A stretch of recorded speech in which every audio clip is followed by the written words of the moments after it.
복음의 신조 제1장 영생은 나의 것입니다. 첫 번째 복음의 신조는 다음과 같습니다.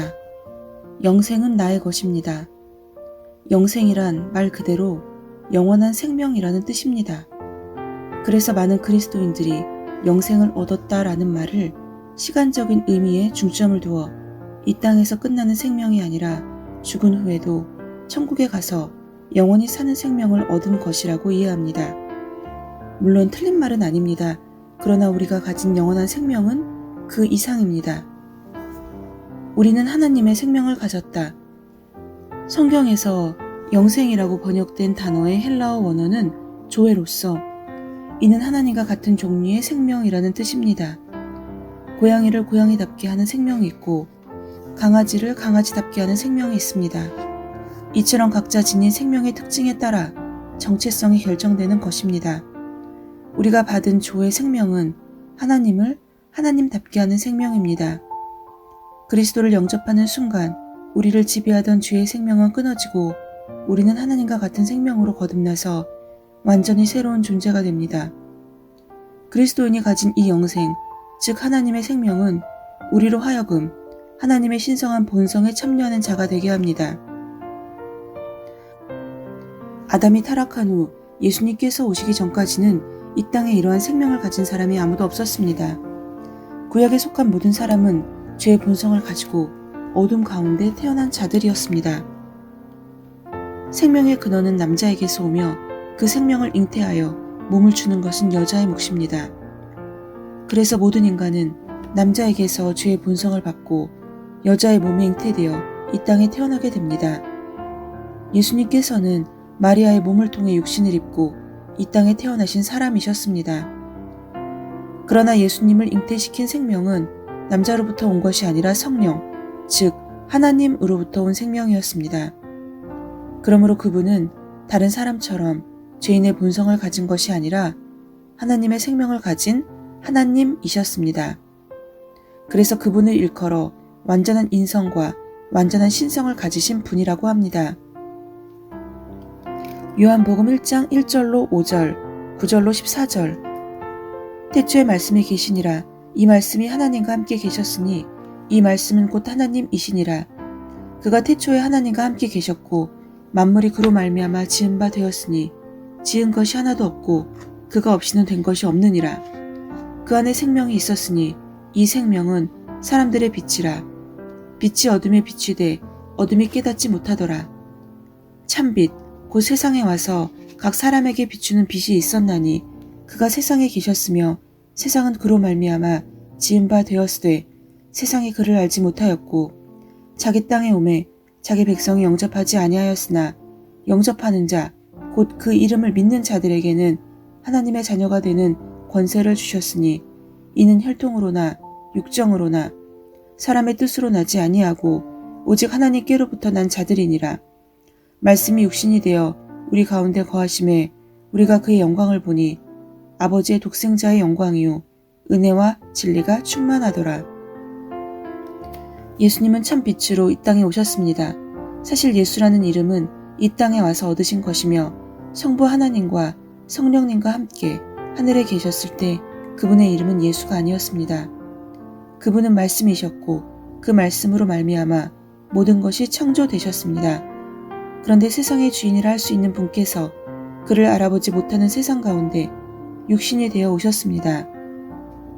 그는 근본 하나님의 본체시나 하나님과 동등됨을 취할 것으로 여기지 아니하시고 오히려 자기를 비워 종의 형체를 가지사 사람들과 같이 되셨고 사람의 모양으로 나타나사 자기를 낮추시고 죽기까지 복종하셨으니 곧 십자가에 죽으심이라.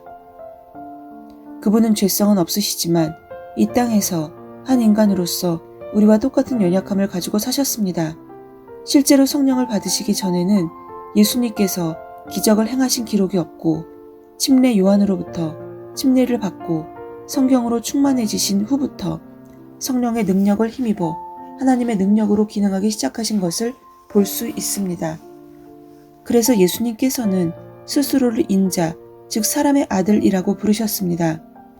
즉 우리 인간들이 하나님의 생명으로 거듭나서 성령의 능력으로 힘입은 때의 삶의 모습을 보여주셨던 것입니다. 그런 후에 그분은 십자가에서 죽으시고 부활하심으로 말미암아 누구든지 그리스도를 영접하면 하나님의 생명을 받고 새로운 피조물로 거듭날 수 있는 길을 여셨습니다. 사람들이 애완견을 자식처럼 예뻐해서 우리 아가 엄마가 밥 줄게 라는 식으로 말하는 경우가 있습니다. 그러나 그렇다고 그 강아지와 주인이 정말로 친부모와 자식의 관계인 것은 아닙니다. 본질적으로 지닌 생명이 다르기 때문입니다. 그러나 우리는 실제적으로 하나님의 자녀가 되었습니다. 우리가 그분을 아버지라고 부르는 것은 단지 그렇게 부를 수 있도록 허락되었기 때문이 아닙니다. 거듭났다는 것은 하나님께서 실제로 우리를 말씀과 성령으로 낳으셨다는 의미입니다. 우리는 그분과 똑같은 종류의 생명인 조의 생명을 받고 태생적으로 그분의 자녀가 되었습니다. 그리고 이 모든 것은 예수님께서 이 땅에 그 생명을 처음으로 가져오셨기 때문에 가능한 일이었습니다. 로마서 4장 25절 예수는 우리가 범죄한 것 때문에 내줌이 되고 또한 우리를 의롭다 하시기 위하여 살아나셨느니라. 이 구절은 우리가 정확히 이해해야 할 매우 중요한 구절입니다. 이 구절에는 두 가지 사건이 나타나 있습니다. 많은 그리스도인들이 나는 이제 하나님의 자녀이고 의인입니다 라고 말하면서도 그 의미를 예수님을 영접함으로 말미암아 예수님께서 내가 받을 죄값을 대신 받으시고 내 죄가 용서되었다는 정도로 이해하곤 합니다. 틀린 말은 아니지만 성경에서는 그 정도로 이야기하지 않습니다. 성경은 과거의 나는 십자가에서 예수님과 함께 죽었고 예수님께서 부활하실 때 거듭난 내가 새로 함께 일어났다고 여러 곳에서 말하고 있습니다. 이 구절도 마찬가지입니다. 우선 예수께서는 우리의 범죄로 인해 내어준 바 되셨습니다. 우리를 대신하여 죄 문제를 해결하신 것입니다.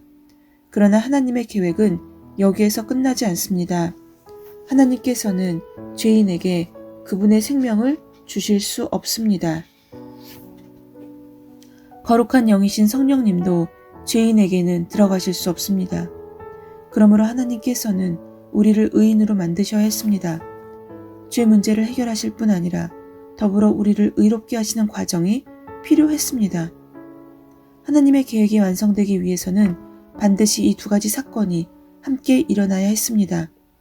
그러므로 이 성경 구절에 대하여 확신하게 이해한다면 우리가 하나님 앞에서 의인이라는 사실에 대해 결코 흔들리지 않을 것입니다. 의에 대해서는 다음 장 의는 나의 것입니다에서 더 자세히 다룰 것입니다. 예수님은 왜 이 땅에 오셨는가? 예수님께서 이 땅에 오신 목적은 무엇일까요? 우리를 죄로부터 구원하시기 위해서 라는 대답은 온전하지 않습니다. 이 말도 물론 사실이지만 이는 최종 목적이 아니라 과정에 불과합니다. 우리는 과거 오랜 시간 동안 이러한 계시 가운데 살았다 하더라도 이제는 완전한 계시로 올라가야겠습니다. 요한복음 10장 10절 도둑이 오는 것은 도둑질하고 죽이고 멸망시키려는 것뿐이요 내가 오는 것은 양으로 생명을 얻게 하고 더 풍성히 얻게 하려는 것이라. 위의 구절에서 예수님께서는 자신이 이 땅에 오신 목적을 직접 언급하셨습니다. 내가 온 것은 양으로 생명을 얻게 하고 더 풍성히 얻게 하려는 것이라. 여기에서 말하는 생명이 바로 하나님과 같은 종류의 생명, 조의 생명입니다. 예수님께서는 그 생명을 주시되 풍성히 얻게 하려고 오셨다고 말씀하십니다. 이는 우리가 일반적으로 생각하는 풍성함의 개념을 능가하는 것입니다. 여기에서 풍성하다는 것은 최대치, 최대 용량을 뜻합니다. 죄의 본성을 가진 사람은 결코 살 수 없는 영생을 가진 자만이 누릴 수 있는 정복하고 다스리는 삶, 한계가 없이 최대 용량을 발휘하는 그런 삶을 우리가 살게 하시려고 예수님께서 오신 것입니다. 구약의 성도들은 아무리 하나님 앞에 인정받은 자라 하더라도 죄의 본성을 가졌기 때문에 죄의 생명으로 사는 능력과 풍성함을 누릴 수 없었습니다. 그러나 우리는 예수님께서 오셔서 죄의 문제를 해결하시고 우리에게 영생을 주심으로 말미암아 새로운 피조물로 거듭나게 되었습니다. 요한일서 5장 11절로 13절 또 증거는 이것이니 하나님이 우리에게 영생을 주신 것과 이 생명이 그의 아들 안에 있는 그것이니라. 아들이 있는 자에게는 생명이 있고 하나님의 아들이 없는 자에게는 생명이 없느니라. 내가 하나님의 아들의 이름을 믿는 너희에게 이것을 쓰는 것은 너희로 하여금 너희에게 영생이 있음을 알게 하려 함이라. 여기에서 너희에게 영생이 있음을 알게 하려 함이라는 것은 단지 그러한 정보를 주겠다는 정도의 의미가 아닙니다. 사도 요한은 오랜 시간 예수님을 믿고 성숙하여 계시와 사랑에 충만했던 사람입니다. 그도 순교를 할 상황이 있었지만 너무나 풍성한 생명 가운데 사는 사람이었기 때문에 사람들이 그를 죽일 수 없었다는 기록이 있을 정도입니다. 따라서 사도 요한은 위 구절을 너희가 거듭났다면 너희 안에 영생이 있다는 것을 알아야 한다는 정도가 아니라 너희는 너희가 가진 그 영생이 어떤 생명인지 얼마나 대단한 생명인지를 알아야 한다라는 의미로 말한 것입니다. 이는 다른 성경 구절을 읽을 때도 마찬가지입니다. 예를 들어 사도 바울이 쓴 서신서를 보면 그가 처했던 공경들이 나열되는 것을 볼 수 있습니다. 사실 사도 바울이 그것들을 쓴 목적은 자신의 힘든 상황을 내세우고 토로하기 위함이 아니라 어떠한 상황도 나에게 문제가 되지 않는다 라고 말하기 위함이었습니다. 그러나 우리는 각자의 얕은 계시를 통해 그 구절을 받아들여서 사도 바울은 정말 고생하면서 사역했구나. 역시 하나님의 종은 평탄하지 않구나 라고 이해하곤 합니다. 그러므로 성경을 볼 때는 혼이 아니라 영으로 접근하고 기록한 사람의 계시와 감동으로 돌아가 해석해야 합니다. 그렇게 해야 성경 말씀이 정확하게 조명될 것입니다. 위에 요한일서 말씀에서 사도 요한은 우리가 가진 영생이 어떠한 것인지를 말하고자 합니다. 요한일서 전반에 흐르는 메시지를 보면 그는 우리가 가진 영생이 그것을 가진 자로 하여금 죄를 지을 수 없게 하고 어떤 사람도 사랑할 수 있게 하며 모든 상황에서 승리할 수밖에 없게 만드는 생명임을 말하고자 했습니다. 우리가 받은 생명은 하나님께서 친히 가지고 계신 생명입니다. 이 생명은 어떠한 질병도 죽음도 능가하는 생명입니다. 멜리데 섬에서 독사에게 물렸을 때에도 사도 바울은 아무런 해를 받지 않았습니다.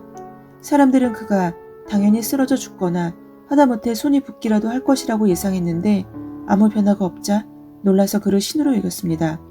우리도 모두 그러한 신적인 생명을 가지고 있습니다. 문제는 그것을 얼마나 믿고 인식하느냐 하는 것입니다. 법적으로 이미 모든 것을 이루어졌습니다.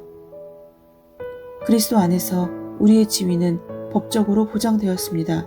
그러나 그것을 실제로 나타나게 하는 것은 우리의 몫입니다. 우리가 오늘 우리 안에 어떤 생명이 있는지 알고 믿을 때 비로소 질병과 죽음을 이기는 일이 현실로 나타납니다. 아멘. 오늘부터는 장권사님이 저에게 선물해 주신 복음의 신조를 함께 나누고자 합니다. 다시 처음의 마음으로 돌아가서 하나님께서 저에게 주신 것을 확인해보고 그리고 그것을 누리도록 하겠습니다. 어제 간증에서 미흡하게 나눴던 그러한 말씀들을 제가 다시 간증했을 때는 더 풍성한 은혜로 누리겠습니다. 그리고 올해를 잘 마무리하고 내년에는 내일에는 제가 더욱 잘하고 성장하여서 어떠한 나약한 마음이 들 때 말씀으로 승리해서 그것을 또한 간증할 수 있는 그러한 성도가 되도록 하겠습니다. 이번 한 주 주님 안에서 승리로 나아가는 저희가 되었으면 좋겠습니다. 샬롬.